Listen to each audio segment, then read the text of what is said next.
Good afternoon. My topic, the school head in school-based management or SBM. But before we proceed to my topic, at the end of this chapter, you should be able to first explain the meaning, advantages, disadvantages, and demands of SBM. Secondly, state practices aligned to SBM, and lastly, explain the rules, functions, and competencies of school heads in SBM.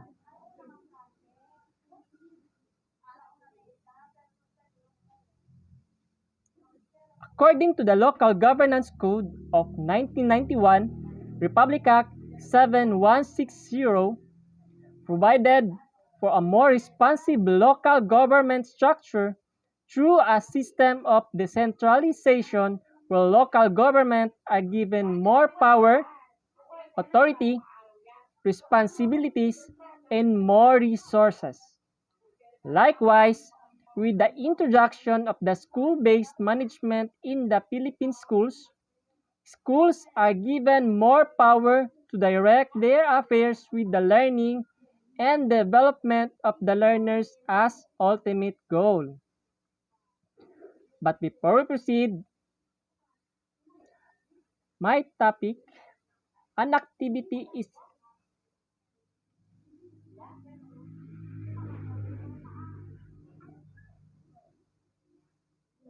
But before we proceed, here is an activity of Mabuhay Elementary School.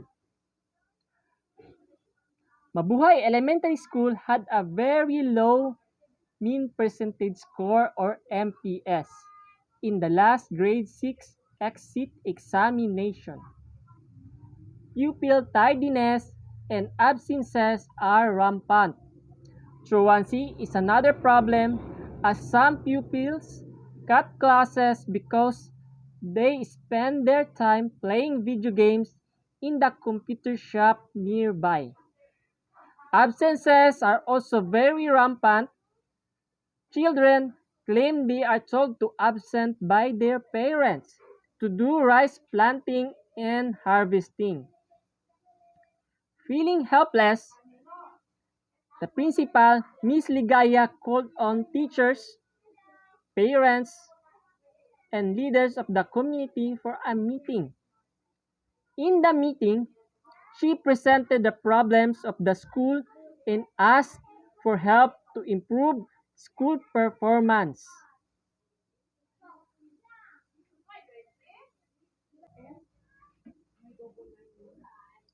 The first problem is tardiness. The cause of tardiness is late rising due to television, distance of home to school, and computer shop. And their objective is to reduce the tardiness to zero. The persons involved are the PTA officers, the teachers, and the school head. In their activity of the meeting, parents is taught to limit the TV viewing of the students. The PTA to meet the computer shop owners to not allow students in the shop from 6:30 a.m. and during school hours. There is no resources needed in this meeting because the PTA officers and teachers and school head are the only one who's needed in this meeting. And they set the time frame of the PTA meeting on March 15. In this problem, their expected outcome is zero tardiness. The second problem, the absenteeism. The cause of the absenteeism is the games in the computer shops, pupils' lack of interest to go to school, and work in the farm. And their objective is to reduce unexcused absences to zero. In their meeting, the PTA talked to computer shop owners, teachers to come up with interesting lessons to motivate students. This is needed mostly in the elementary because we need to motivate students to learn and to come to school. The persons involved are the PTA officers, teachers, and school heads. The resources needed of the teachers to motivate the learners are the video clips, games, and references. And the time frame is on March 30.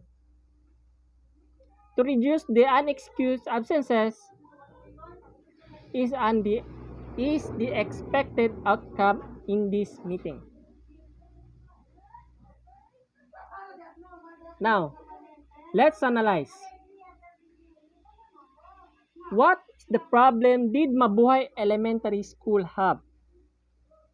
And the problem are tardiness and absenteeism, and sometimes truancy. What did Miss Ligaya, the school head, do to address the problem? Could it have been better if she addressed the problem by herself? What could have possibly happened if she did it alone? What was the advantage of others in addressing the problem? Wasn't I direct from the office of the superintendent or regional director is the fastest solution of the problems? Why or why not? Well, Mrs. Ligaya, the school head, is smart. She knew she couldn't solve the problem all alone, so she involved the teachers, the parents, the students, leaders, and leaders of the community. She knew that by involving them in this matter, the school community will feel a sense of importance and a sense of ownership because they were once directly involved with the problems. They themselves are the best position to solve the problem. The action that Miss Ligaya, the school head, took are all accordance with the school-based management. So what is the school-based management? School-based management is a decentralized management initiatively by developing power or authority to school head, teachers, parents, and students. SBM is a strategy to improve education by transferring significant decision-making authority from the DepEd central office, regional offices, division offices, to individual schools. SBM provide principals, teachers, students, and parents greater control over the education process by giving them responsibility for decision about the budget, personnel, and the curriculum. Through the involvement of teachers, parents, and other community members in this key decision, SBM create more effective learning environment for children. The SBM, the principle of subsidiarity.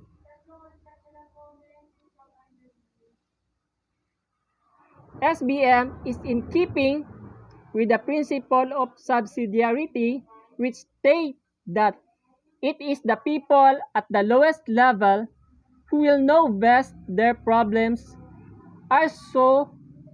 are in the best position to address the same. This tenet holds nothing should be done by a larger and more complex organization which can be done as well as smaller and simpler organization. In other words, any activity which can be performed by a more decentralized entity should be done by that more decentralized entity.